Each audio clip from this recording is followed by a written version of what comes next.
வணக்கம் நேயர்களே. செலவு சேமிப்பு முதலீடு நிகழ்ச்சியில் உங்களை மீண்டும் சந்திப்பதில் மிக்க மகிழ்ச்சி. இன்னைக்கு காப்பீடு பற்றி தான் பேச போகிறோம். அதற்காக நம்மோடு காப்பீட்டு நிபுணர் திரு சூரிய நாராயணன் அவர்கள் இணைந்திருக்கிறார். அவரை வரவேற்கலாம். சார் வணக்கம். நேயர்களே, சார்கிட்ட போகிறதுக்கு முன்னாடி எப்பவும் சொல்கிறது தான், ஸ்க்ரீனில் தெரிகிற நம்பரை பார்த்து நீங்கள் கால் பண்ணலாம், உங்களுடைய கேள்விகளை கேட்கலாம், சார் பதில் சொல்லுவாங்க. ஆனால் டிவி வால்யூமை மியூட் பண்ணிவிடுங்க. டிவியை பார்க்க வேண்டாம், டிவியை பார்த்து பேசவும் வேண்டாம். ஃபோனில் கவனம் வச்சு பேசுங்க. அப்போ தான் நீங்கள் பேசுகிறது எங்களுக்கு தெளிவாக கேட்கும், சார் சொல்கிறது உங்களுக்கு கேட்கும். அது ரெண்டு தரப்புக்கும் பயனுள்ளதாக இருக்கும். அதை விட்டுட்டு டிவியில் நம்ம பேசுகிறத கேட்கணும் அப்படிங்கிறதுக்காக அதை பார்த்தீங்க அப்படின்னா எக்கோ தான் அடிக்கும், ரெண்டு பக்கமும் தெளிவாக கேட்காது. அதனால் தயவுசெய்து டிவி வால்யூமை மியூட் பண்ணிவிடுங்க. ஸ்க்ரீனில் இருக்க நம்பரை பார்த்து கூப்பிடுங்க. நான் இப்போ சார்கிட்ட போகிறேன். சரி, காப்பீடு அப்படிங்கிறது ஒரு 15-20 ஆண்டுகளுக்கு முன்பு, அதாவது டெக்னாலஜி இந்த அளவுக்கு வளராத காலத்தில் ஒரு ஏஜென்ட் இருப்பாங்க. அவங்க வந்து நம்மளை அணுகுவாங்க. இந்த பாலிசியை போட்டிங்கன்னா உங்களுக்கு இந்த மாதிரி பெனிஃபிட்ஸ்லாம் கிடைக்கும்னு சொல்லுவாங்க. பொதுவாக அப்போ வந்து இந்த லைஃப் இன்சூரன்ஸ் தான் வந்து அதிகமாக இருந்தது. பின்னாடி ஓய்வு காலத்தில் உதவும். இது வந்து ஒரு பிஎஃப் மாதிரி. ஆனால் இன்றைக்கி பார்த்தோம் அப்படின்னா மொபைலே எல்லாம் பண்ணிடலாம் அப்படிங்கிற மாதிரி ஆயிடுச்சு. நீங்கள் 2 வீலரில் ரெனிவல் பண்ணால் கூட ஒரு ஆப்லேயே நம்மளால் பண்ணிட முடியுது. ஆனால் அதை பற்றி பின்னாடி ஏதாவது நம்ம கிளைம் பண்ண போகும்போது இது இல்லை அது இல்லை அப்படிங்கிறாங்க. உங்களுக்கே தெரியும், இப்போ நம்ம முன்னாடிலாம் வந்து ஒரு 2 வீலருக்கு லைசன்ஸ், அதாவது இன்சூரன்ஸ் ரெனிவல் பண்ணணும் அப்படின்னா போனோடனே அவங்க அந்த நம்பர்லாம் பார்த்து மேனுவலாக எழுதுவாங்க, எல்லாம் பண்ணி அதோட கண்டிஷன் பார்த்துட்டு தான் அமௌண்ட் எல்லாம் போடுவோம். இப்போ வந்து அந்த இயரை வச்சுக்கிட்டே அதுவாக ஒரு அமௌண்ட் போட்டுக்கிறது நம்ம பார்க்குறோம். ஸோ இது வந்து அப்டேட் ஆயிடுச்சு, வசதி அப்படின்னு எடுத்துக்கணுமா, இல்லை இதில் ஏதாவது ப்ராக்டிக்கல் டிஃபிகல்ட்டிஸ் இருக்குது நாளைக்கு கிளைமுக்கு போகும்போது அப்படின்னு எடுத்துக்கணுமா? தமிழ் ஜனம் டிவி நேயர்களுக்கு வணக்கம். அதாவதுங்க, இப்போ நீங்கள் கேட்டீங்க கரெக்டாக, இருசக்கர வாகனத்திற்கு எப்படி இன்சூரன்ஸ் செய்யுதுன்ட்டு. அதாவது இப்போல்லாம் வந்து எனக்கு டிஜிட்டல் யுகம். அப்போ நம்மளுடைய மொபைல்லையே எல்லாமே இருக்குது. அப்போ நம்ம என்ன பண்ணணும், 2 வீலருக்கு வெஹிக்கிள் நம்பர் போட்டாலே எல்லா டீட்டெயிலும் வந்துடும். இதில் வெஹிக்கிளுக்கான கவரேஜ், வெஹிக்கிள் டேமேஜ் ஆனாலோ வெஹிக்கிள் திருட்டு போனாலோ அதுக்கான கவரேஜும், நம் ரோடில் பப்ளிக் ரோட்டில் போகும்போது தேர்ட் பார்ட்டி 3ஆம் நபர்கள் அடிபட்டால் அவங்களுக்கான கவரேஜும் நம்ம இன்சூரன்ஸ் பாலிசியில் பண்ணணும். அப்படி ரெண்டும் பண்ணியிருந்தால் தான் நாளைக்கு அந்த வெஹிக்கிள் கீழே வந்து அடிபட்டாலோ, ஆர் இவர் அடிபட்டாலோ, ஆர் வண்டி திருட்டு போனாலோ, ஆர் ரோடில் பொருள் அடிபட்டாலோ கவரேஜ் கிடைக்கும், கிளைம் கிடைக்கும். இதை இப்போ உள்ள எஜுகேஷனில் டிஜிட்டல் பார்த்தே பண்ணலாம். பார்த்து நம்ம எல்லா காலத்தையும் ஃபில்லப் பண்ணோன்னா நிச்சயமாக கிளைம் வந்தால் கிடைக்கும். அது நிச்சயமாக கிடைக்குங்கிறது இப்போ எல்லாம் இப்போ கேஷ்லெஸ் ஃபெசிலிட்டி வந்துருச்சு. எங்கெங்கே ரிப்பேர் ஷாப் இருக்கோ அங்கேயே போய் கொடுத்துட்டா அவங்க ரிப்பேர் பண்ணிட்டு இன்சூரன்ஸ் கம்பெனி அந்த ரிப்பேர் ஷாப்புக்கு பணம் கொடுத்துருவாங்க. இது பேர் கேஷ்லெஸ் செட்டில்மெண்ட் பேர். அதேமாதிரி ஃபெசிலிட்டிலாம் வந்துருச்சு, பண்ணிக்கலாம். அப்போலாம் சரி, ஒரு நேயர் இணைந்திருக்காங்க சென்னையிலேருந்து. வணக்கம், கேள்வி கேளு சார். வணக்கம் சார், என் பேர் செந்தில்குமார், திருவள்ளூர் பக்கத்தில் இருந்து பேசுகிறேன் சார். சொல்லுங்கள் சார். இப்போ எல்ஐசியில் நான் பாலிசி போட்டிருக்கேன். சரி. இது இல்லாமல் பார்த்தீங்கன்னா ப்ரைவேட் பாலிசின்னு சொல்லிட்டு அந்த பர்சனல் லோன் போடும்போது அதில் இன்சூரன்ஸ் கேட்டாங்க. அதுலேயும் மெடிக்கல் இன்சூரன்ஸ் போட்டிருக்கேன். சரி. இப்போ கிளைம் பண்ணும்போது எப்படி சார், இப்போ எல்லாத்துக்கும் கவரேஜ் அப்ளிகபிள் ஆகுமா, இல்லை ஒரே வாட்டி தான் கிளைம் பண்ணுற மாதிரி வருமா? இல்லை எல்ஐசியில் போட்டது அதிக லாபமா அப்படின்னு கேட்குறீங்க? எல்ஐசியில் சார் இல்லை எது அதிக லாபமானு கேட்குறீங்க? அவர் கேட்குறது நம்ம சொல்லிடுறேன். அதாவது எல்ஐசி பாலிசிங்கிறது உங்களுடைய லைஃப்பை கவரேஜ் பண்ணுறது. உங்களுக்கு உயிர், அதாவது நமக்கு ஏதாவது பிரச்சனை ஏற்பட்டு நம் இறப்பு ஏற்பட்டால் நம் குடும்பத்திற்கு இந்த பணம் வருங்கிறது தான் இருக்குது. இது இதனால் பெரிய லாபம்லாம் கிடைக்காது. பட் ஆனால் இப்போ ஒரு வருஷம் பணம் கட்டியிருக்கு, 5 லட்ச ரூபா பாலிசி எடுத்திருக்காங்க எல்ஐசிலையோ மற்ற காப்பீட்டு நிறுவனங்களையோ.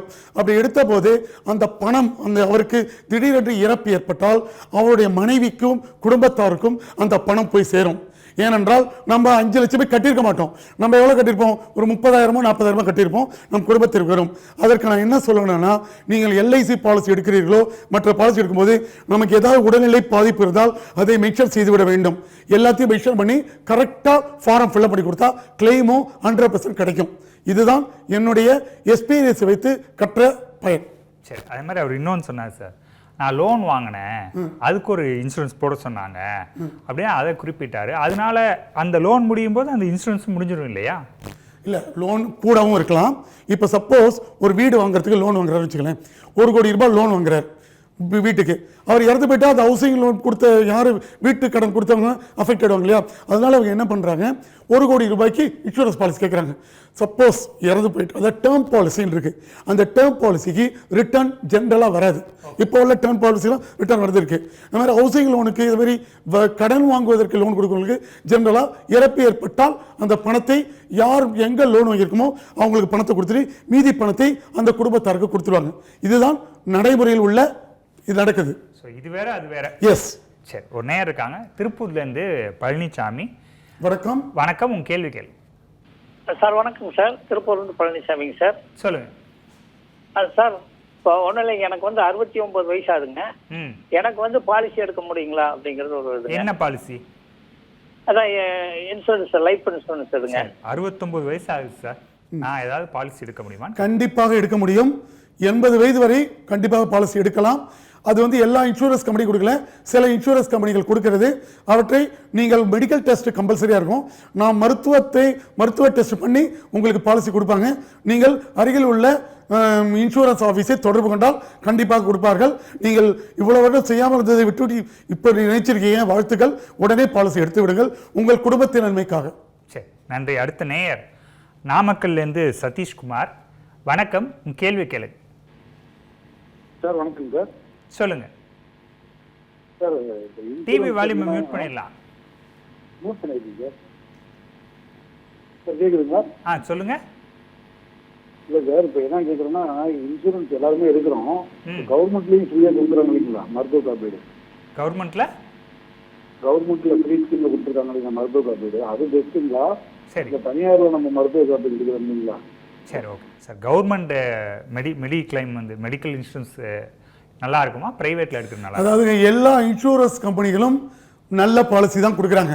இதை கவர்மெண்ட் இன்சூரன்ஸு தனியார் இன்சூரன்ஸ் அப்படிலாம் வேண்டியதே இல்லை.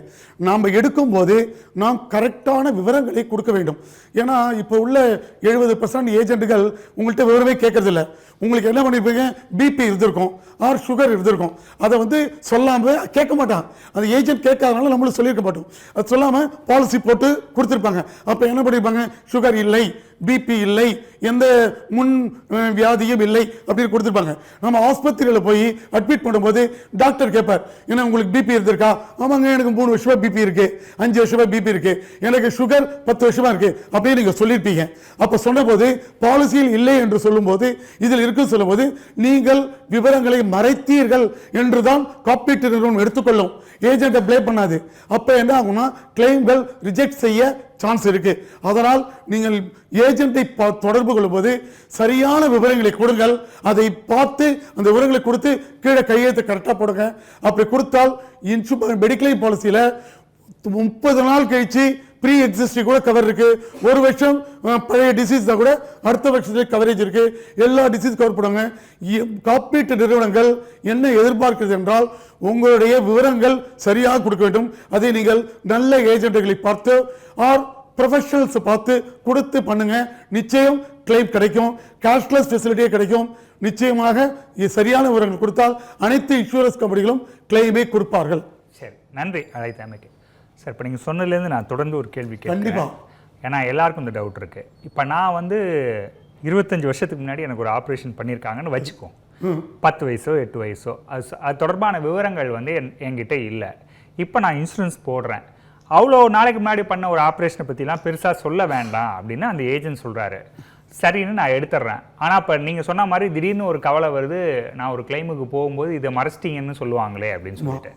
ஸோ 2ஆம் ஆண்டு நான் அதை ரெனிவல் பண்ணும்போது ஒரு மெயிலும் போட்டுறேன், இந்த மாதிரி எனக்கு நடந்துச்சுங்க, ஆனால் அந்த கேஸ் டீட்டெயில்ஸ்லாம் என்கிட்ட கிடையாது, இவ்வளோ காலம் ஆயிடுச்சு, அதனால் நான் இதை வந்து ரொம்ப ஓப்பனாக உங்ககிட்ட சொல்லணுங்கிறதுக்காக நான் சொல்லிட்டேன், இதை மறைக்க நான் விரும்பலை, 2ஆம் ஆண்டு ப்ரீமியம் கட்டும்போது நான் இதை உங்களுக்கு சொல்லிட்டேன்னு சொல்லிட்டு மெயில் பண்ணிட்டேன் அப்படின்னா, நாளைக்கு நான் ஒரு வேளை கிளைமுக்கு போகும்போது இந்த விஷயம் வந்து ஒரு சிக்கலாக வரும்போது அந்த மெயில் வந்து அக்செப்டன்ஸை அது ஏற்றுக்குவாங்களா?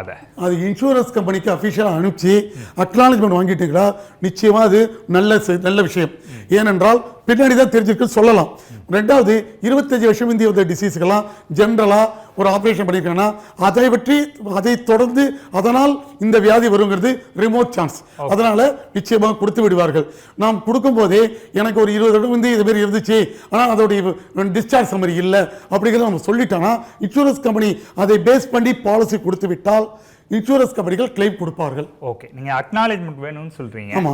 ஆனா நான் அனுப்பின மெயிலுக்கு ரிப்ளை வரல, இருந்தாலும் நான் அது சாட்சியா காட்ட முடியுமா? கண்டிப்பா காட்ட முடியும். இன்சூரன்ஸ் கம்பெனிக்கு தெரிவிட்டு அதாவது இன்சூரன்ஸ் கம்பெனியோட கடமை என்ன, அவங்கள்ட்ட ஃபர்தர் விவரம் கேட்கணும். அப்படி கேட்காத பட்சத்தில் இன்சூரன்ஸ் கம்பெனி இந்த விவரங்களை அக்செப்ட் பண்ணியிருக்கும். இது குறிப்பிட்டு ஜென்ரலாக இதுக்கு என்ன ப்ராப்ளம் வரும்னா, முன்பு உள்ள டிசீஸ்லாம் ஒருத்தருக்கு பிபி இருந்திருக்கும், ஹைப்பர் டென்ஷன் இருந்திருக்கும், ஒருத்தருக்கு சுகர் 10-15 சுகர் வந்திருக்கும். அதனால இப்போ ஹைப்பர் டென்ஷன் சுகர்னால ஹார்ட் ப்ராப்ளம் வரலாம், ஆர் பிரெயின் ஸ்ட்ரோக் வரலாம், இது மாதிரி வரலாம். ஸோ இதுக்கு தான் மெயினாக பார்ப்பாங்க. ஒரு சின்ன சர்ஜரி, ஒரு பல் எடுத்தது, இதுக்கெல்லாம் வந்து ஜென்ரலாக கன்சிடர் பண்ண மாட்டாங்க, அதை வச்சு ரிஜெக்ட் பண்ண மாட்டாங்க. நாம் விவரங்களை கொடுப்பது நிச்சயம் நமக்கு நல்லது. சரி, ஒரு நேரம் இருக்காங்க, பேசிடுவோம். நாமக்கல்லேருந்து ஜெயிலானி, வணக்கம், கேள்வி கேள்வி. சார் வணக்கம் சார். எனக்கு சாரோட கைடன்ஸ் ஒரு 3 விதமாங்க சார். நான் ஒரு யூஎஸ் பேஸ்ட் எம்என்சில ஒர்க் பண்றேன். என்னுடைய கம்பெனில வந்து பாத்தீங்கன்னா எனக்கு கம்பெனியோட டேர்ம்ஸ்ல இருக்கக்கூடிய பாலிசி எனக்கும் என் ஃபேமிலிக்கு அப்பா அம்மாவோட இன்க்ளூட் பண்ணி கொடுத்துருக்காங்க சார். அதை வந்து நான் டாப் அப் வந்து 10 lakh பண்ணியிருக்கேன். இதை தவிர்த்து நான் வந்து பாத்தீங்கன்னா என்னுடைய குடும்பத்துக்கு ஒரு ஹெல்த் இன்சூரன்ஸ் எடுத்திருக்கேன். இது ரெண்டுமே வந்து பாத்தீங்கன்னா என்னுடைய ஃபேமிலிக்கு உண்டானது தான். இது என்னுடைய சமர்ஷோடுக்கு மேல போகுது அப்படின்ற பட்சத்துல ரெண்டுமே பயன்படுத்திக்க முடியுமா அப்படின்ற ஒரு கேள்வி ஒண்ணுங்க சார். ரெண்டாவது, எனக்கு வந்து பாத்தீங்கன்னா டேர்ம் இன்சூரன்ஸ் நான் எடுத்திருக்கேங்க. என்னுடைய சேலரிக்கு ஈக்குவலண்டா 3x வந்து பாத்தீங்கன்னா அவங்க வந்து கம்ப்ளீட் பண்ணி கொடுத்துருக்காங்க. It's around 1.5 crore. அதுக்கப்புறம் வந்து பாத்தீங்கன்னா ரைடர்ல வந்து ஒரு 75 lakhsங்க. ஆனா அவங்க வந்து என்ன இன்க்ளூட் பண்றது வந்து பாத்தீங்கன்னா யூலிப் மெத்தட்ல வந்து இன்க்ளூட் பண்ணாங்க. நானும் அறியாமலே யூலிப் எடுத்துட்டேன் வித் டைம் இன்சூரன்ஸ். ஆனா இப்ப இருக்கக்கூடிய காலகட்டத்துல ஃபியூ டைம் எடுத்தீங்கன்னா தான் பெஸ்ட் அப்படின்னு சொல்றாங்க. இது ரெண்டுத்துக்கும் எனக்கு வந்து விளக்கம் வேணும். இப்ப இருக்க காலத்துல யூலிப் இப்ப இருக்கக்கூடிய பிரசன்ஸ்ல வந்து பாத்தீங்கன்னா யுலிப்ல வந்து அதிகப்படியான கமிஷன்ஸ் அண்ட் டிஸ்ட்ரிபியூட்டரோட காஸ்ட் போகும். அதனால நீங்க வந்து பியூர் டேம் மட்டும் எடுக்கிறது தான் சிறந்த வழியா இருக்கும் அப்படின்னு சொல்லிட்டு பெரும்பாலான இன்சூரன்ஸ் முகவர்கள் வந்து பாத்தீங்கன்னா சோசியல் மீடியால அவங்களுடைய தகவலை சொல்றாங்க. இதுல நான் எடுத்தது சரியா இல்ல இப்ப இருக்கிறதுக்கு என்னுடைய கண்டிஷன்ஸ்க்கு நான் இன்னொரு பியூ டைம் எடுத்துக்கலாமா அப்படின்றது சாரோட கைடன்ஸ்ல வேணும் சார். ஓகே, வணக்கம் நேயர்களே. அதாவது நீங்கள் நல்ல கேள்வி கேட்டிருக்கீங்க, நல்ல மெடிக்கல் பாலிசிலாம் எடுத்து வச்சுருக்கீங்க. உங்களுடைய கம்பெனியில் எடுத்ததனால் அனைத்து கிளைம்களும் கொடுப்பார்கள். நீங்கள் டேர்ம் இன்சூரன்ஸுக்கும் யுலிப்புக்கும் என்ன வித்தியாசம், எது லாபம்னு கேட்டிருக்கீங்க. யுலிப்புங்கிறது உங்களுடைய பணத்தை மியூச்சுவல் ஃபண்டில் போடுவார்கள், அதாவது ஷேரில் போடுவாங்க, பெரிய பெரிய கம்பெனி ஷேர்ஸ்லாம் போடுவாங்க. அதனால் உங்களுக்கு அந்த கம்பெனி ஷேர்கள் லாபம் வந்தால் லாபம் வரலாம். ஆனால் அந்த கம்பெனிகள் சரியாக லாபம் கொடுக்கவில்லை என்றால் உங்களுக்கு கட்டிய பணத்தோடு அதிக அளவு லாபம் கிடைப்பது மிக மிக குறைவு. அதாவது யுலிப்பு பாலிசி என்பது உங்களுடைய பணத்தை என்னென்ன பப்ளிக் லிமிடெட் கம்பெனியில் ஷேர்களில் இன்வெஸ்ட் பண்ணியிருப்பாங்க, அதில் வரும் பணத்தில் தான் கொடுப்பார்கள். டேர்ம் பாலிசினா உங்களுக்கு உங்க பணத்தை ரிட்டர்ன் வராது, ஜெனரலாக ரிட்டர்ன் வராது. அந்த டேர்ம் பாலிசினா 1 கோடி 1.5 கோடி பண்ணிதான் நிச்சயமாக டேர்ம் பாலிசி என்பது மிக மிக அவசியம். ஏன்னா இப்போ நீங்கள் 1.5 கோடி டேர்ம் பாலிசி எடுத்துட்டீங்கன்னா நமக்கு ஏதாவது நம் வாழ்க்கை ஏதாவது ஏற்பட்டால் நம் குடும்பத்திற்கு 1.5 கோடி கொடுத்து விடுவார்கள். ஆனால் யூலிப் பாலிசி என்பது நாம் சப்போஸ் 10 லட்ச ரூபாய் எடுத்துருந்தாங்கன்னா 5 மடங்கு, அது 50 லட்சம் வரைக்கும் தான் கவர் பண்ணுவாங்க, அப்படிதான் இருக்கும். அதனால யூலிப் பாலிசியில் நம் இறப்பிற்கான கவரேஜ் ரொம்ப குறைச்ச, ஆனால் நல்ல அந்த ஷேர்கள் நல்ல போச்சுன்னா மியூச்சுவல் ஃபண்டில் உங்களுக்கு லாபம் கிடைக்கும். ஆனால் அந்த பாலிசிலேயே யூலிப் பாலிசிலேயே ஸ்பெசிஃபிக்காக மென்ஷன் பண்ணியிருப்பாங்க, இது கம்பெனி லாபம் கிடைத்தால்தான் உங்களுக்கு கிடைக்கும். ஸோ ரிட்டர்ன், அதாவது திரும்ப கிடைக்கும் பணத்திற்கு நாங்கள் கேரண்டி இல்லை அப்படின்னு ஸ்பெசிஃபிக்காக அதில் மென்ஷன் பண்ணியிருப்பாங்க. அதை நிறைய ஏஜென்ட் சொல்ல மாட்டாங்க. நான் உங்களுடைய ஜனம் டிவி மூலமாக சொல்கிறேன், திரும்ப கிடைக்கும் பணம் கேரண்டி இல்லை. அந்த ஷேர்கள்லாம் நல்லா போச்சுன்னா வரலாம், வல்லை என்றால் நமக்கு லாபம் வராது. நிறைய பேர்கள் மியூச்சுவல் ஃபண்டில் இந்த மாதிரி யூலிப் பாலிசியில் லாபம் சம்பாதித்திருக்கிறார்கள். கடந்த 2 வருடங்களாக ஷேர் மார்க்கெட் டவுன்ல இருக்கு. அதனால் யூலிப்பில் சம்பாதித்தவர்கள் என்பது மிக மிக குறைவு. இதுதான் என்னுடைய எக்ஸ்பீரியன்ஸ் வைத்து சொல்ல விவரங்கள். ரைட், நன்றி. அடுத்த நேயர் குன்னூர்லேருந்து சுப்பிரமணி, வணக்கம், இணைப்பில் இருக்கிறீங்க, உங்கள் கேள்வியை கேட்கலாம். வணக்கம். டிவி பார்க்க வேண்டாம், டிவி வால்யூமை மியூட் பண்ணிடலாம். சுப்பிரமணி. சரி, அடுத்த நேயர் பெங்களூர்லேருந்து வெங்கடேசன். வணக்கம், கேள்வி கேள். இணைப்பில் இருக்கிறீங்க. வெங்கடேசன் சார் பேசுங்க. கேக்குதுங்களா? கேட்குது, சொல்லுங்க சார். வணக்கம் சார். சார், நான் இது மாதிரி அம்மா அப்பா அப்புறம் மாமியாருக்கும் ஹெல்த் இன்சூரன்ஸ் போட்டிருக்கேன். சரி. ஒரு 2 இயர்ஸாக நான் அதை பே பண்ணிட்டு வந்துட்டு இருக்கேன். இப்போ ரீசெண்டாக வந்து பார்த்தீங்கன்னா எங்கள் மதனிலாக்கு வந்து பார்த்தீங்கன்னா அடிபட்டுச்சுக்கே விட்டாங்க. நாங்கள் அது எல்லாமே நம்ம தவறாமல் கட்டிட்டு வரோம். ட்ரீட்மெண்ட்டும் முடிஞ்சிடுச்சு. அது இப்போ வந்து பார்த்தீங்கன்னா அதுக்கு எல்லா டாக்குமெண்ட்டுமே சப்மிட் பண்ணிட்டோம் நம்ம இன்சூரன்ஸ் இதில். ஆனால் அவங்க வந்து 2 இயர்ஸாகவே ஈர்த்தடிச்சிட்டு இருக்காங்க. யார் கனெக்ட் பண்ணுறது என்னன்னு ஒன்றும் கன்ஃபார்மாக தெரியல. அது வேற எப்படி நம்ம மூவ் பண்ணால் அந்த இன்சூரன்ஸ் கிளைம் பண்ண முடியும்? எல்லா டாக்குமெண்ட்டும் நம்ம சப்மிட் பண்ணியிருக்கோம். அதான் எனக்கு ஒரு இதுவும் ஒரு இது இல்லாமல் இருக்கு சார். அவங்களுக்கு ஹெல்ப்லைனுக்கு கால் பண்ணி கேட்டாலும் இது கன்சிடரேஷன்ல இருக்கு அப்படி இப்படின்றாங்க. அவங்க ஹிந்தியில எவ்வளவு நாள் ஆகுது? 2 வருடம். 2 இயர்ஸாவே நான் ஃபாலோ பண்ணிட்டு இருக்கேன் சார். அவங்க கேட்ட டாக்குமெண்ட்ஸ் திரும்பி கேக்குறாங்க. ஓகே. நானும் அதை ஃபார்வர்ட் பண்ணிட்டு தான் இருக்கேன். என்னால திரும்பி வேற யாரை கான்டாக்ட் பண்ண முடியும்னு தெரியல எனக்கு. சரி, சரியான கேள்விங்க. அதாவது நீங்கள் எங்கே பாலிசி எடுத்தீங்களோ அந்த இன்சூரன்ஸ் கம்பெனியை நேரடியாக போங்க. உங்கள் கையால் லெட்டர் கடிதம் கொடுங்க. மெயில் அனுப்பலாம் தான் அனுப்பலாம். லெட்டர் கொடுத்தீங்கன்னா அவங்க என்ன காரணத்தினால் டிலே ஆகுது, அதாவது நீங்கள் சில பில்ஸ் கொடுத்துருக்க மாட்டீங்க. அதாவது ஒரு ஸ்கேன் எடுத்திருப்பாங்க, ஒரு 10,000 ரூபாய்க்கு பில் எம்ஆர்ஐ ஸ்கேன் கொடுத்துருப்போம். அதுக்கு டாக்டருடைய ப்ரிஸ்கிரிப்ஷன் கேட்பாங்க.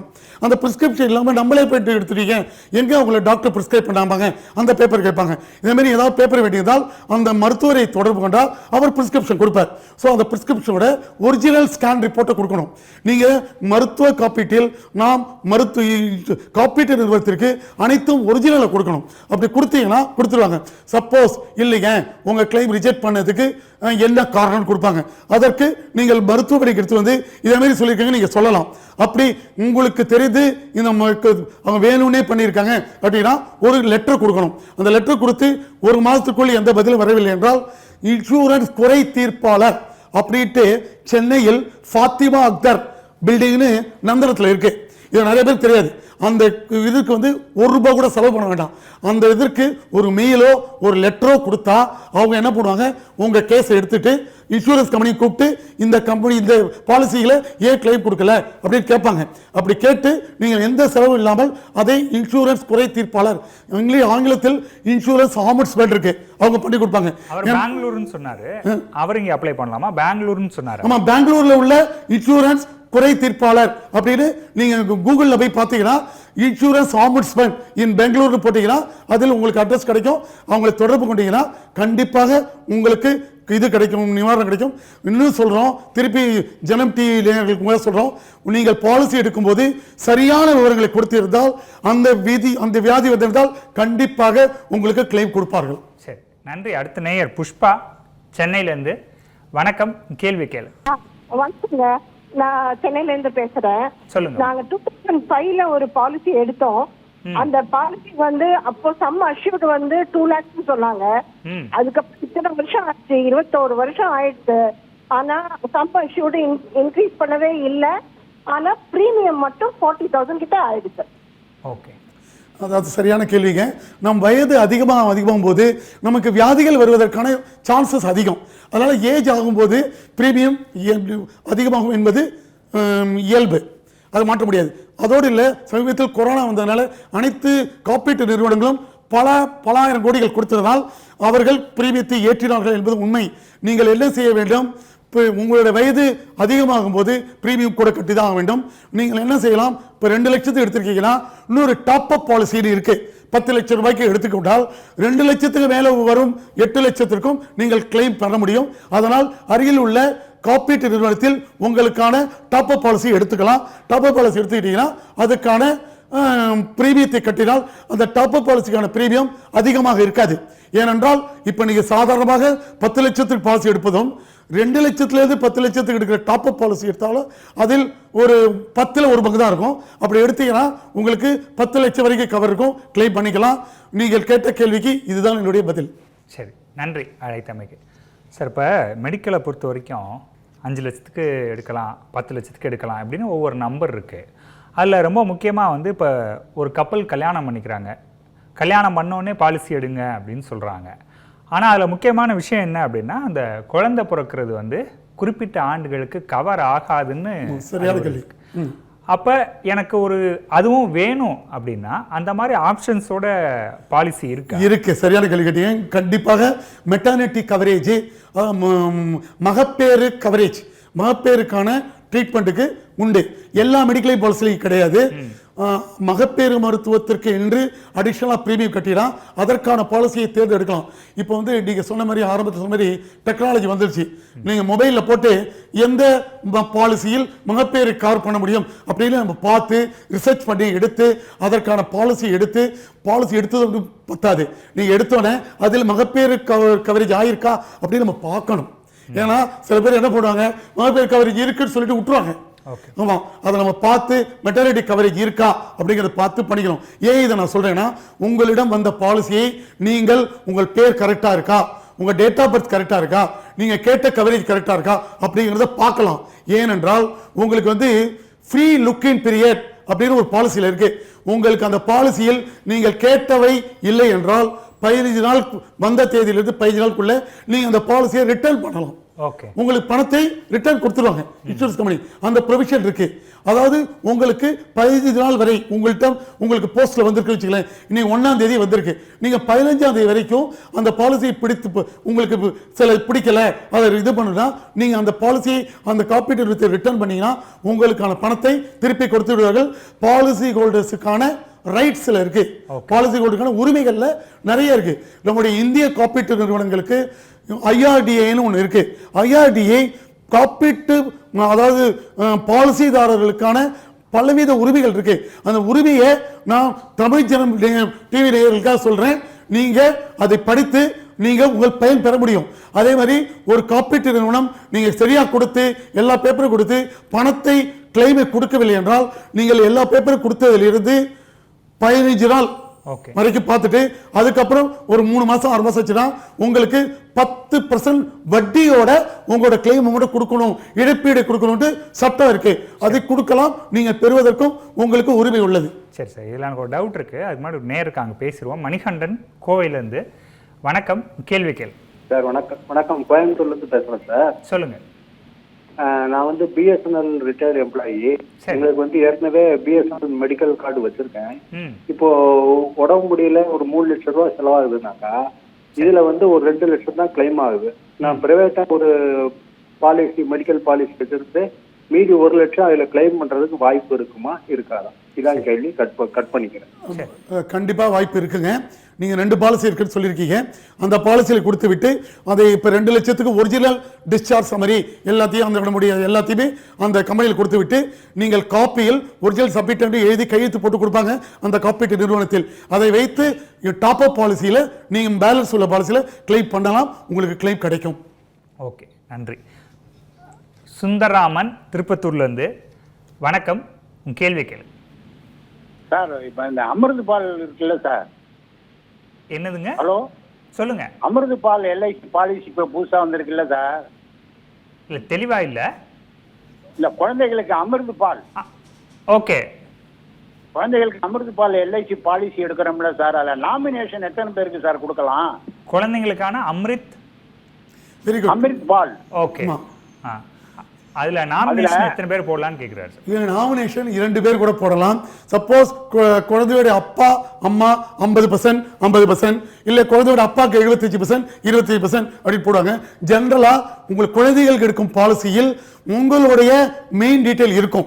நான் இப்ப குழந்தைகள் பாலிசி என்பதனால் தமிழ் ஜனம் டிவி சொல்வது என்றால் முதலில் உங்களுக்கு பாலிசி எடுத்துக்கொள்ளுங்கள். ஏனென்றால் குழந்தைக்கு பாலிசி எடுப்பதால் 18 வயது வரை கவரேஜே இருக்காது. அப்ப நமக்கு ஏதாவது ஏற்பட்டால் நம் குழந்தைகள் பாதிப்பு ஏற்பட வேண்டும் என்பது பாதிக்கப்படக்கூடாது என்பதுதான் நம்முடைய கான்செப்ட். அப்ப நமக்கு முதல்ல பாலிசி எடுங்கள். குழந்தைகள் பாலிசி எடுத்தால் உங்கள் கேள்விக்கு பதில் நாமினேஷன் யார் யார் என்று உங்கள் பேரையும் உங்கள் மனைவி பேரையும் போடலாம். அதை தவிர்த்து 18 வயதுக்கு மேல இரத்த சம்பந்தப்பட்ட உறவுகளை போட்டுக்கொள்ளலாம். சரி, நன்றி. அடுத்த நேயர் கணபதி மதுரையிலிருந்து. வணக்கம், கேள்வி கேளுங்க. சார் வணக்கம் சார். சொல்லுங்க சார், ஜீவன் ஆனந்த் பாலிசியில் நம்ம அமௌண்ட் கட்டணும் அதிகமாக கட்டுறோம் சார். அது என்ன சார், அது 3 லட்ச ரூபா பாலிசி போட்டால் 4,20,000 கட்டுறோம். மெச்சூரிட்டி அமௌண்ட் 4,70,000 தான் சார் வருது. Very good. ஜீவன் ஆனந்த்னு சொன்னீங்க, அதனால் எனக்கு ஜீவன் ஆனந்த் சொன்னேன். இந்த ஜீவன் ஆனந்த் பாலிசி உங்களுக்கு 100 வயது வரை கவரேஜ் உண்டு. ஆமா, அதை உங்களுக்கு உங்கள் ஏஜென்ட் சொல்லியிருப்பாரு, சொல்லாதனால தான் நீங்க கேட்குறீங்க. உங்களுக்கு 100 வயது வரை கவரேஜ், உங்களுக்கு பணத்தை கொடுத்து விடுவார்கள். உங்களுக்கு சப்போஸ் 25 வருஷம் போட்டிருக்கீங்கன்னா 25 வருஷத்தில் உங்களுக்கு பணத்தை கொடுத்து விடுவார்கள். மீதி பணத்தை ஒரிஜினல் பாண்டை வச்சுக்கணும், நீங்கள் பரிசு காப்பி தான் கொடுத்துருவோம். நமக்கு ஏதாவது இறப்பு ஏற்பட்டால் 100 வயதுக்குள் மீதி அந்த சம்மின்ஷோடையும் கொடுப்பாங்க. அதனால தான் இந்த பாலிசிக்கான பிரீமியம் அதிகம். ஆமா, அதுதான் காரணம். இப்ப நான் ஒரு முக்கியமான விவரத்தை உங்களுக்கு சொல்ல நினைக்கிறேன். முன்பெல்லாம் 20 வருடம் 25 வருடம் பாலிசிக்கு பணம் கட்டணும் அப்படிதான் நிறைய பேர் சொல்லுவாங்க. ஏனென்றால் அந்த ஏஜென்ட்டுக்கு 20 வருஷம் 25 வருஷம் கமிஷன் கிடைக்கும் என்கின்ற ஒரு சுயல காரணத்தால் சொல்லுவாங்க. இப்பெல்லாம் பாலிசி 5 வருஷம் கட்டலாம் போதும். இப்ப நான் இந்த வருஷம் 2026 எடுக்கேன், 2026 27 28 29 5 வருடம் கட்டிவிட்டால் நமக்கு 100 வயது வரை கவரேஜ் உள்ள பாலிசிகளாக வந்துவிட்டது. அதனால் நீங்கள் ஏஜென்ட் சொல்லுகின்ற பாலிசி ஒன்றி பார்க்காதீர்கள், 2-3 ஏஜென்ட்களும் பேசுங்கள். அப்ப உங்களுக்கு சில நிறைய பாலிசி சொல்லுவாங்க. ஏன்னா நீங்க தான் பே மாஸ்டர், யாரு பணம் கட்டுறாங்களோ அவங்க தான் king, customer is the king. அப்ப நீங்கள் ஒரு ஏஜென்ட் பற்றி நம்பாமல், நான் தவறா சொல்லல, அந்த ஏஜென்ட் பற்றி தவறா சொல்ல, 2-3 பேரை கான்டாக்ட் பண்ணியும் மற்றும் உங்களுக்கு மொபைலில் பார்க்க முடிந்தால் கூகுளில் சர்ச் பண்ணி பார்த்து நீங்க செய்தால் உங்களுக்கு குறைந்த விட பாலிசி இருக்கு, ஜீவன் ஆனந்த் பாலிசி இருக்கு, உங்களுக்கு 100 வயது வரை கவரேஜ் உண்டு. அதனால் அந்த பாலிசிக்கு உங்களுக்கு நீங்க பணத்தை பெற்ற பிறகு கூட உங்களுக்கு கவரேஜ், ஃப்ரீ கவரேஜ் உண்டு. சரி, நன்றி. அடுத்த நேயர் மயிலாடுதுறையிலிருந்து முரளிதரன். வணக்கம், உங்க கேள்வி கேள்வி. சார் வணக்கம் சார், நான் மயிலாடுதுறையிலிருந்து முரளி பேசுறேன். சொல்லுங்க. 2021 ஹெல்த் இன்சூரன்ஸ் ஸ்டார் ஹெல்த் பாலிசியில் எடுத்திருந்தேன் சார். சரி. காம்ப்ரிஹென்சிவ் பாலிசின்னு சொல்லியிருந்தாங்க. 60 வயசு தாண்டினதுக்கு அப்புறம் 5 வருடத்துக்கு ஒரு முறை இது பிரீமியம் ரைஸ் ஆகும் அப்படின்னு சொன்னாங்க. ஆனா இப்ப நடுவுல நான் 2001 எடுத்திருந்தேன், இதுக்கிடையிலே 3 முறை பிரீமியம் ரைஸ் பண்ணி ஆயிடுச்சு. ஒரு போன வருஷம் கூட 12% ஓவரால் எல்லா இன்சூரன்ஸுக்கும் ட்ராயல்னு சொல்லியிருக்காங்கன்னு சொல்லி ஏற்றிருந்தாங்க. போன வருஷம் ஜிஎஸ்டியோட கட்டியிருந்தேன், இந்த வருஷம் ஜிஎஸ்டி இல்லைன்னாங்க. பட் திரும்ப இந்த வருஷமும் ஏற்றி இருக்கிறாங்க. 42,000 கட்ட வேண்டியதுக்கு இந்த வருஷம் எனக்கு 46,000, இந்த மாசம் எனக்கு ரெனியூவல் டைமு 46,000 வந்திருக்கு. இது மாதிரி வருஷம் அவங்க ரைஸ் பண்ணிக்கிறதுக்கு அவங்களுக்கு ரைஸ் இருக்கா? எந்த பாலிசி போடும்போது ஒன்று சொல்றாங்க, அதுக்கப்புறம் வருஷமும் ஏறிக்கிட்டே இருக்கு. இதுக்கு ஏதாவது நான் எங்கேயாவது கம்ப்ளைண்ட் பண்ணலாமா, இல்லை இதை சரி பண்ணிக்க முடியுமா? அதாவது மருத்துவ காப்பீட்டில் இது ஒரு வயது ஏற ஏற பாலிசியோட ப்ரீமியம் அமௌண்ட்டும் ஏறும். ஏன்னா நமக்கு 40 வயது இருக்கும்போதே நமக்கான வியாதி வருவது குறைவு. அதுவே நமக்கு 50 வயது வச்சுக்கலாம், 5 வருஷத்துக்கு ஒரு தடவை பொதுவாக எல்லா இன்சூரன்ஸ் கம்பெனி ஏற்றுவாங்க. ஒரே ஒரு விஷயம் சார், அவர் சொல்லும்போது சொன்னார் 60 வயசுக்கு மேலே ஏறும்னு சொன்னாங்க. ஆனால் இப்போ 5 வருஷத்துக்குள்ளே இவ்வளோ பண்ணிட்டாங்கன்னு சொன்னார். அதாவது சமீபத்தில் கொரோனா ஏற்பட்டப்புறம் நிறைய இன்சூரன்ஸ் காப்பீட்டு நிறுவனங்கள், ஸ்டார் ஹெல்த் ஒன்றில் எல்லா காப்பீட்டு நிறுவனங்களும் நிறைய காப்பீட்டு நிறுவனங்கள் பிரீமியத்தை ஏற்றியுள்ளார்கள். உங்களுக்கு இந்த ஜனம் டிவி மூலமாக சில இன்சூரன்ஸ் கம்பெனிகள் 2 காப்பீட்டு நிறுவனங்கள் 1 வருடம் பணம் கட்டினால் கிளைம் பண்ணவில்லை என்றால் மறு வருடம் இலவசம் அப்படிங்கிற ஒரு கம்பெனி இருக்கு. இது டிவி தொலைக்காட்சி மூலம் அந்த காப்பீட்டு நிறுவனத்தின் பெயரை சொல்லக்கூடாது என்பதால் என்னால் சொல்ல முடியவில்லை, நீங்களே சர்ச் பண்ணி பார்க்கலாம். ஆனால் என்ன நிதர்சனம் உண்மை என்றால் 61 வயசுலேருந்து 65 வயது வரை ஒரே பிரீமியம் இருக்கும். 66 வயதிலும் நிச்சயம் பிரீமியம் ஏறும். ஏனென்றால் நமக்கு வியாதி வருவதற்கான சான்சஸ் அதிகம். அதனால் நிச்சயம் ஏறும். இது தவிர்க்க முடியாது. சார், நான் அந்த ப்ரெக்னன்சி பற்றி கேட்டிருந்தேன், நீங்கள் எடுக்கலாம் அப்படின்னீங்க. ஆனால் குறைந்தபட்ச வெயிட்டிங் பீரியட் அப்படின்னா எவ்வளோ சார்? 1 வருஷமா 2 வருஷமா? சில காப்பீட்டு நிறுவனங்கள் 2 வருடங்கள் இருக்குது, சில காப்பீட்டு நிறுவனங்கள் 1 வருடம் கூட இருக்குது.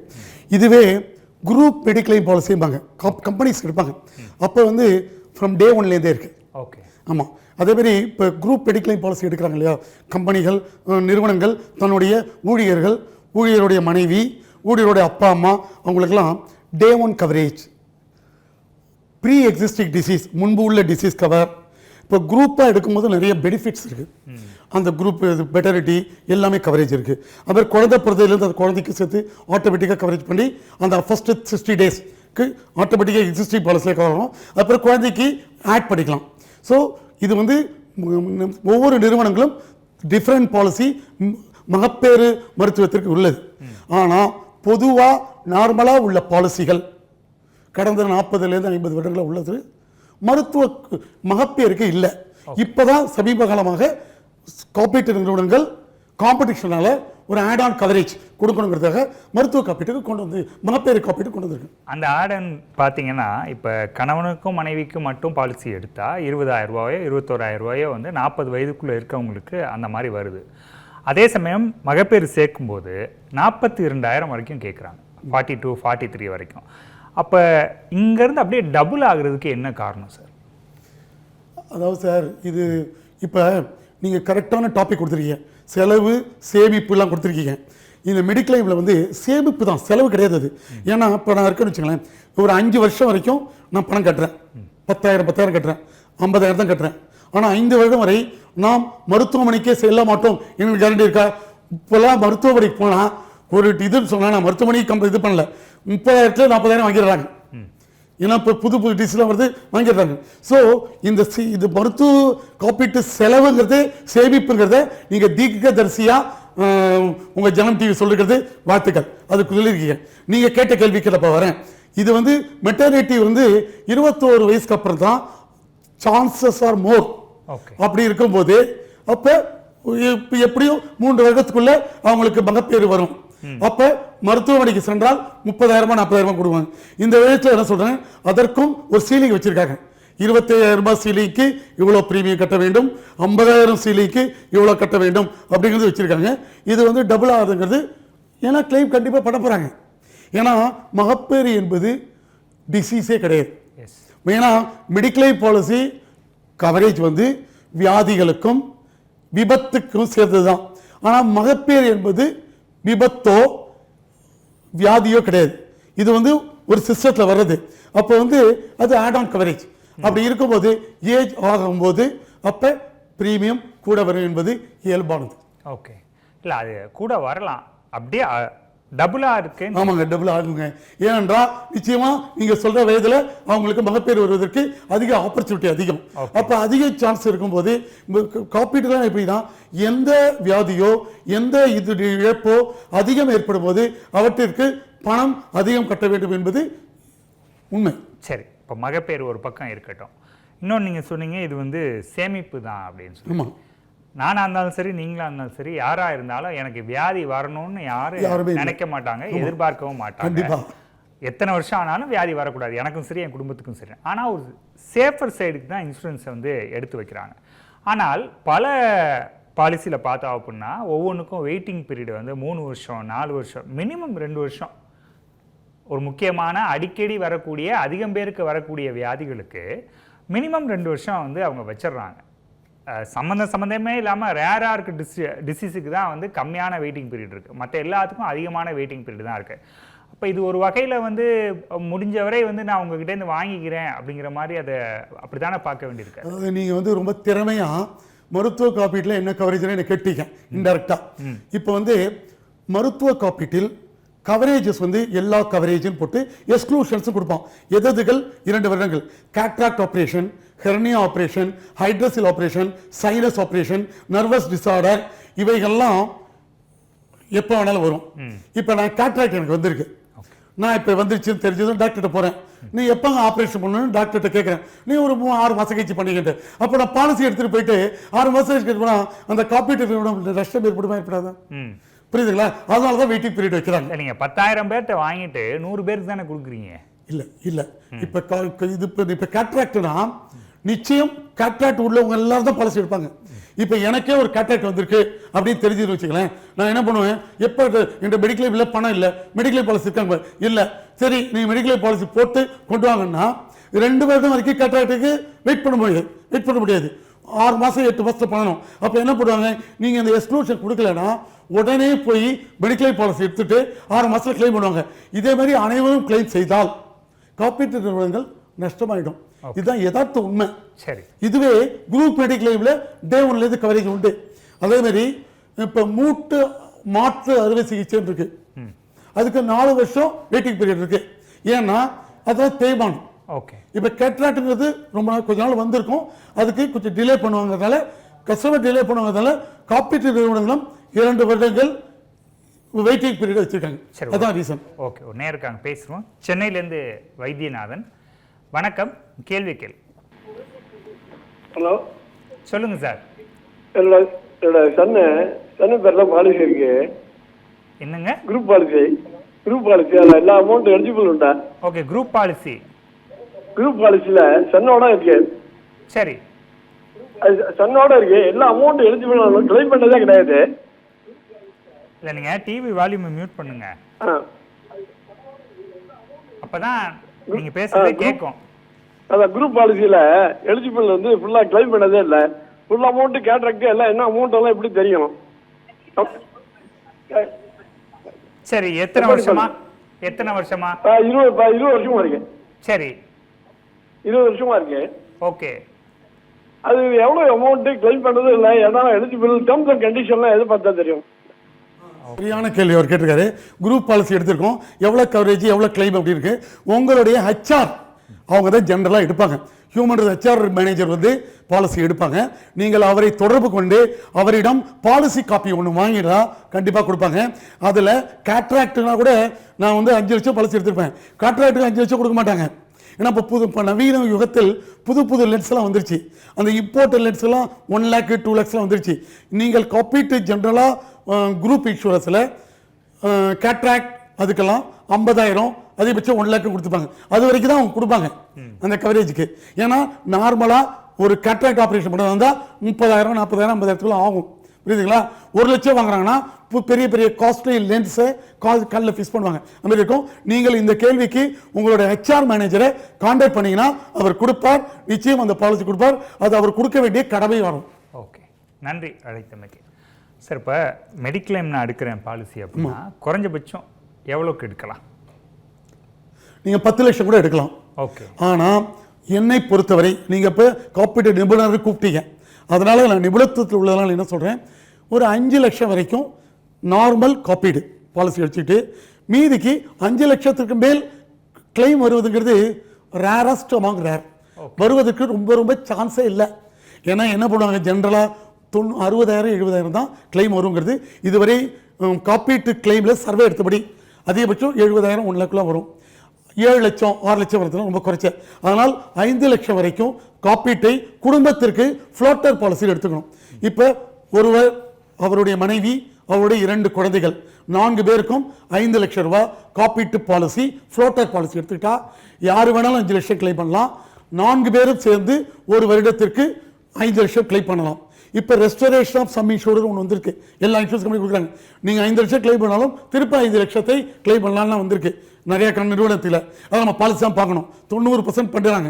அப்படி நம்ம 5 லட்சம் பாலிசி எடுத்துட்டு மீதி 10 லட்சத்துக்கு டாப் அப் பாலிசி எடுத்துக்கிட்டா உங்களுடைய ப்ரீமியம் ரொம்ப குறைச்சலாக இருக்கும். 2000 3000 தான் இருக்கும். ஒரு 40 வயசு உள்ளவருக்கு 2000 3000 தான் இருக்கும். டாப் அப் பாலிசி 10 லட்சம். அப்போ என்ன ஆகும்னா, இப்போ தலையில் அடிபடுறது, பெரிய பெரிய ஸ்ட்ரோக் வருது, இதெல்லாம் வந்து ரொம்ப ரேர். ஏன்னா அதுக்கு தான் 5 லட்சத்து வரை கிளைம் வரும்.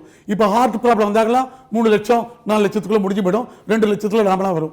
அப்போ நீங்கள் 5 லட்சத்திற்கு ஒரு குடும்பத்திற்கு பாலிசி எடுத்துக்கொண்டு மீதியை டாப் அப் பாலிசி 10 லட்சம் எடுத்துக்கொண்டால் அது போதுங்கிறது சாதாரண மனிதருக்கு. இதில் இன்கம் டேக்ஸ் எக்ஸெப்ஷனும் இருக்குது. அவர் சரியான சொன்ன மாதிரி இப்போ GST கிடையாது. அதனால் அவருக்கு ப்ரீமியம் வந்து குறைச்சலாக தான் வரும். இப்போ வந்து 5 லட்சம் நார்மலாக எடுத்துகிட்டு 10 லட்சம் டாப் அப் பாலிசி எடுத்துக்கலாம். இல்லை எனக்கு ரிஸ்க் அதிகம், நான் கூட எடுத்துக்கிறேன், நான் பணம் கட்டுறேன் அப்படின்னு சொன்னால் நீங்கள் என்ன பண்ணிக்கலாம், ஒரு 25 லட்சம் கூட எடுத்துக்கலாம். பேரண்ட்ஸையும் சேர்த்து கூட எடுத்துக்கலாம். ஜென்ரலாக ஒரு 50 வயதுக்கு மேலே உள்ளவர்களுக்கு பேரண்ட்ஸை எடுத்தால் அப்போ மெடிக்கல் டெஸ்ட்டு கம்பல்சரியாக இருக்கும். இப்போ கூட அதெல்லாம் காப்பீட்டு நிறுவனம் என்ன பண்ணிட்டாங்க, ஃபோன்லேயே விவரங்களை கேட்டு பண்ணுறதெல்லாம் வந்துச்சு. இல்லை டிஜிட்டல் யுகத்தில் வந்துடுச்சு. ஒரு 50 வயசு 60 வயசுக்கு ஒரு 20 லட்சம் எடுக்கிறாங்கன்னா ஒரு ECG பிளட் டெஸ்ட்டு எல்லாமே நம்மளை வந்து எடுத்து கொடுத்துருவாங்க. அதையும் பாலிசி அக்செப்ட் பண்ணால் பாதி ப்ரீமியத்தை பாதி அமௌண்ட்டை கொடுத்துருவாங்க. சரி, நேருக்காக பேசுகிறோம். ராகவன் சென்னையிலேருந்து. வணக்கம், கேள்வி கே. வணக்கம். வணக்கம் சார், பெரம்பூர்லேருந்து பேசுகிறேன் சார். இப்போ வந்து இந்த மெடிக்கல் ஹெல்த் இன்சூரன்ஸ் எடுக்கிறோம் வச்சுக்கோங்க, அந்த ஃபேமிலிக்கு எடுக்கிறோம். பட் அந்த பணம் பேமெண்ட் பண்ணிட்ட அப்புறம் அவன் கிளைமே நடக்கலன்னு வச்சுக்கோங்க, அடுத்த வருஷமோ அடுத்த பீரியடோ எடுக்கும்போது நமக்கு அதுல டிஸ்கவுண்ட் கிடைக்குமா? அடுத்த பிரீமியம்ல. அப்புறம் இதே வந்து ஒரு கம்பெனில எடுக்கிறேன், ஏன்ற கம்பெனில எடுக்கிறேன், இப்ப can I go for B போகும்போது அதே மாதிரி டிஸ்கவுண்ட் அந்த அடுத்த கம்பெனிக்கு டிரான்ஸ்ஃபர் ஆகுமா அந்த பாயிண்ட்ஸ்ன்னு கேக்குறேன். அது ஒண்ணு சார்.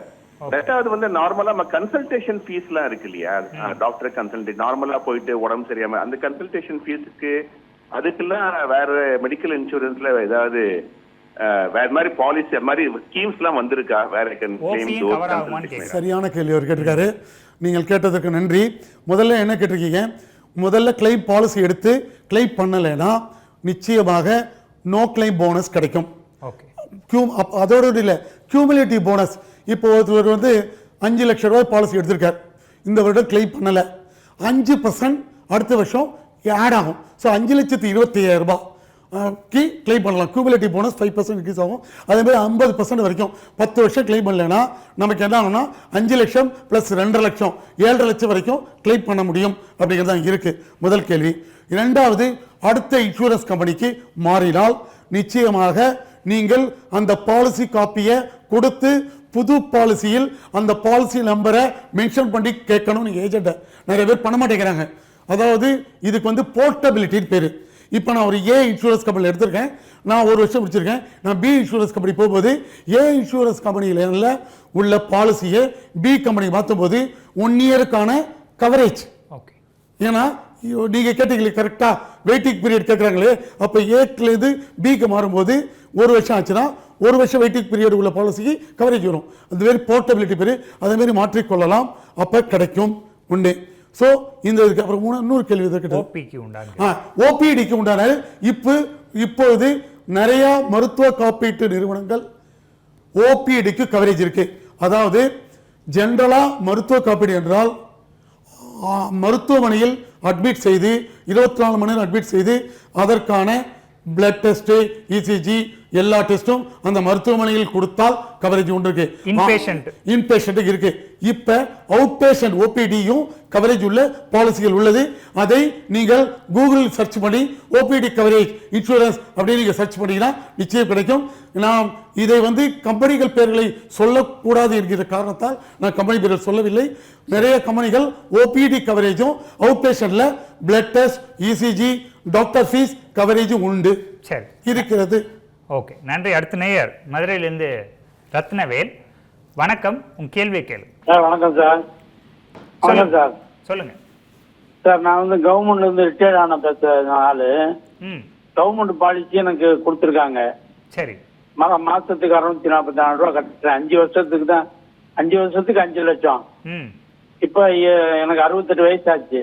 சரி. இப்ப வேற பிரைவேட் பாலிசி போடலாமா? அது எப்ப இருந்து கவரேஜ் ஆகும்?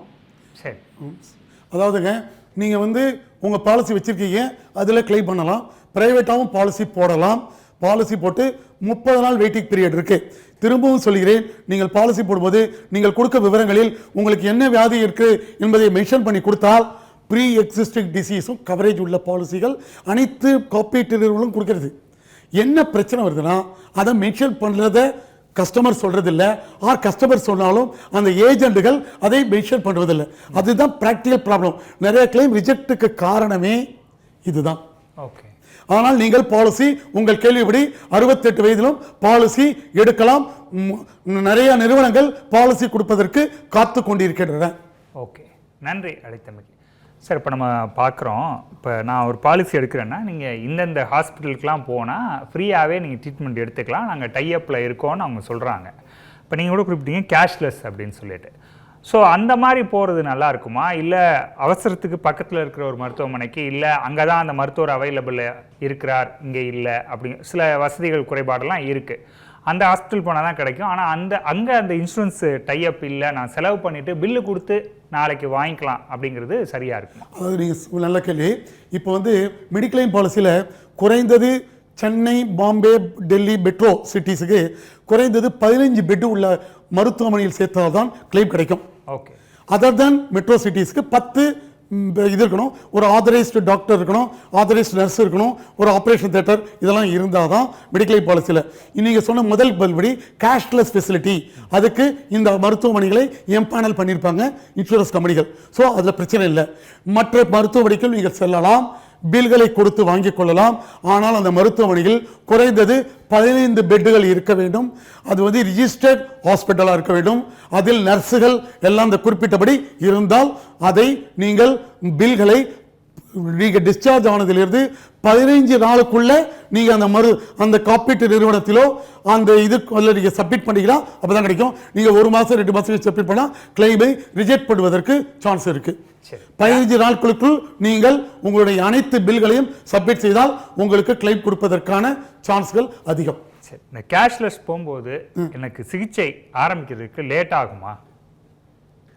நான் கார்டை கொடுத்துட்டு அவங்க எல்லாம் எக்ஸாமின் பண்ணிட்டு தான் வந்து எனக்கு ட்ரீட்மெண்ட் கொடுப்பாங்களா, இல்லை ஓரளவு சீக்கிரமே ஆரம்பிச்சிருவாங்க? அதாவது இப்போ மருத்துவமனைகள்லாம் வந்து கார்ப்பரேட் டெஸ்க்னு ஒன்று இருக்கு. அங்கே கொண்டு போய் நீங்கள் இப்போ உங்களுடைய மெடிக்கல் கார்டை கொடுப்பீங்க. கொடுத்தது என்ன பண்ணுவாங்க, அந்த இன்சூரன்ஸ் கம்பெனி உங்களுக்கு எல்லாருக்கும் தெரியும், இல்லை டெய்லி இது பிஸ்னஸ் மாதிரி போயிட்டு இருக்கு.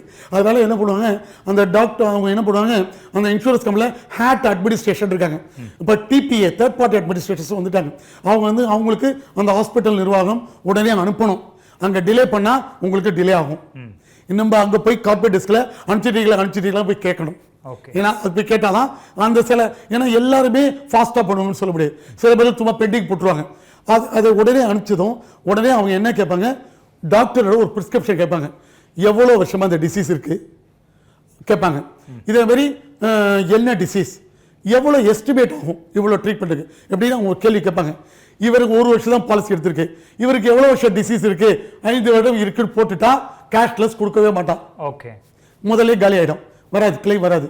இல்லை இப்போதான் இருக்கு இதே மாதிரி இந்த டிசீஸ் இப்படிலாம் கொடுத்ததும் உடனே என்ன பண்ணுவாங்க, ஒரு 2 லட்சம் ரூபா இந்த கிளைம் அமௌண்ட் வரும். எஸ்டிமேட்டட் ட்ரீட்மெண்ட் சார்ஜஸ் 2 லட்சம் கொடுத்தாங்கன்னா உடனே 2 லட்சத்தையும் அவன் கொடுத்துட மாட்டான். ஏன்னா கொடுத்துட்டான்னு வைக்கல, ஹாஸ்பிட்டல் வாங்கிட்டு அவன் ட்ரீட்மெண்ட் கொடுக்க மாட்டாங்கிறது ஒரு ஜென்ரலாக இருக்கு. அவன் என்ன பண்ணுவான், ஒரு 20% ஒரு 50,000 ரூபாய் உடனே ரிலீஸ் பண்ணுவான். ஒரு முதல்ல ரிலீஸ் பண்ணதும் அதையும் கஸ்டமருக்கும் எஸ்எம்எஸ் வரும். வந்ததும் அதுக்கப்புறம் அவங்க ட்ரீட்மெண்ட் ஆரம்பிப்பாங்க. ஜென்ரலாக போனதும் ஒரு 5,000 10,000 ஒரு அட்வான்ஸாக கட்ட சொல்லுவாங்க. இந்த நீங்கள் அதனால தான் எப்போதும் என்ன சொல்கிறேன், நேயர்கள் மெடிக்கல் பாலிசி எடுக்கிறது முக்கியம் இல்லை, நீங்கள் உங்கள் மொபைல்லையும் உங்கள் வீட்டிலையும் ஒரு 2 ஜெராக்ஸ் காப்பி எடுத்து மெடிக்கல் கார்டை வச்சுக்கிறது நல்லது. மெடிக்கல் பாலிசி எடுத்து வச்சுக்கிறது நல்லது. ஏன்னா இது வந்து எப்படி நம்ம ஆதார் கார்டு பேன் கார்டை வச்சுக்கிறோமோ அதேமாரி இதையும் வச்சுக்கிறது நல்லது. ஏன்னா ஜனம் நேயர்களுக்காக சொல்கிறேன், ஜனம் நேயர்களை நீங்கள் வச்சுக்கணும். ஏன்னா நமக்கு எப்போ வியாதி வரும் எப்போன்னு தெரியாது, வச்சுக்கணும். 2வது பாலிசி எடுத்ததும் நமக்கு எங்கெங்க ஹாஸ்பிட்டலில் இந்த மெடிக்கல் பாலிசிக்கு கேஷ்லெஸ் ஃபெசிலிட்டி இருக்கு அப்படிங்கிறத நீங்கள் கூகுள் சர்ச் பண்ணலாம். உங்கள் ஏஜென்ட்டை கேட்டுக்கொள்ளலாம். சரி, கேட்டு வச்சுங்க, அதை வச்சு நம்ம கிளைம் பண்ணிக்கலாம். நம்ம இறுதி பகுதிக்கே வந்துட்டோம். சுருக்கமாக எனக்கு ஒரு கேள்வி, அதுக்கு பதில் சொல்லுங்கள். கேஷ்லெஸ்ஸுக்கே இவ்வளவு ப்ரொசீஜர் இருக்குது அப்படின்னா, நீங்கள் முதல்ல சொன்னீங்க அந்த ஹாஸ்பிட்டலில் இவ்வளோலாம் இருந்தால் தான் கிளைம் ஆகும் அப்படின்னு. இப்போ நான் அவசரத்தில் போகும்போது அதெல்லாம் பார்த்து நான் அந்த மனநிலையே எனக்கு இருக்காது இல்லையா, வைத்தியம் பார்க்கணுங்கிற மனநிலை தான் அதிகமாக இருக்கும். அப்போ கிட்டத்தட்ட இது ஒரு இது மாதிரி தானா, நான் பாலிசி எடுத்து வச்சிருக்கேன்னு நான் சந்தோஷப்பட்டுக்கலாம், கிடைக்காது அப்படின்னு புரிஞ்சுக்கணுமா? இல்லை, அதாவது இப்போ நீங்கள் கேட்குற மாதிரி ஒரு எமர்ஜென்சி போனால் அது வந்து ப்ரீ ஹாஸ்பிட்டலைசேஷன் பேர். நீங்கள் மருத்துவமனையில் அட்மிட் செய்வதற்கு முன்பு எங்கெங்கே ட்ரீட்மெண்ட் பண்ணுறீங்களோ, ஏன் காரணம் சார், ஒரு 15 பெட்டு உள்ள இல்லை ஒரு இடமா இருந்தால் தான் ஒரு ஹாஸ்பிட்டலுக்கு போய் பேரில் வரும். ஆமாம், அதுக்காக நீங்கள் வந்து பெரிய ஹாஸ்பிட்டல் போகணும்னு அவசியம் இல்லை. ஏன்னா நம்ம பாலிசி எடுத்து வச்சுக்கும் போது நமக்கு ஏதாவது ப்ராப்ளம் இருந்தால் நம்ம எந்த ஹாஸ்பிட்டல் போகலாங்கிறத நம்ம தான் சார் கொஞ்சம் முடிவு பண்ணி வச்சுக்கணும். ஏன்னா நம்ம நேயர்களே நீங்கள் கொஞ்சம் பிளான்டாக இருக்கணும். பிளான்டாக இருந்தால் வச்சுக்கலாம் நமக்கு நல்லது. எதுவுமே இப்போ 108ங்கிறத ஆம்புலன்ஸுக்கு கூப்பிடுங்கிறத நம்ம வந்து ஞாபகம் வச்சுக்க தான் ஆகணும். புரியுதுங்களா? இதே மாதிரி ஒரு பிளான் இருக்கிறது நல்லது. ஆனால் நீங்கள் கேட்ட கேள்விப்படி ஒரு நர்சிங் ஹோம் போனால் கூட அதற்கும் கிளைம் வரும். அதற்கும் கிளைமை நம்ம ஆஸ்பத்திரியில் கேட்டுவாங்களாம். ஆனால் ப்ரீ ஹாஸ்பிட்டலைசேஷனுங்கிற ஹெட்டில் இது வரும். அதுக்கப்புறம் நல்ல ஹாஸ்பிட்டலில் சேரணும். சேர்ந்து ட்ரீட்மெண்ட் பண்ணி கொண்டால் நிச்சயம் கிளைம் கிடைக்கும். சரி, நன்றி. நிகழ்ச்சியில் நன்றி. அனைத்து நேயர்களும் வாழ்க வளமுடன். நேயர்களே, மீண்டும் அடுத்த வாரம் சந்திக்கலாம். நன்றி, வணக்கம்.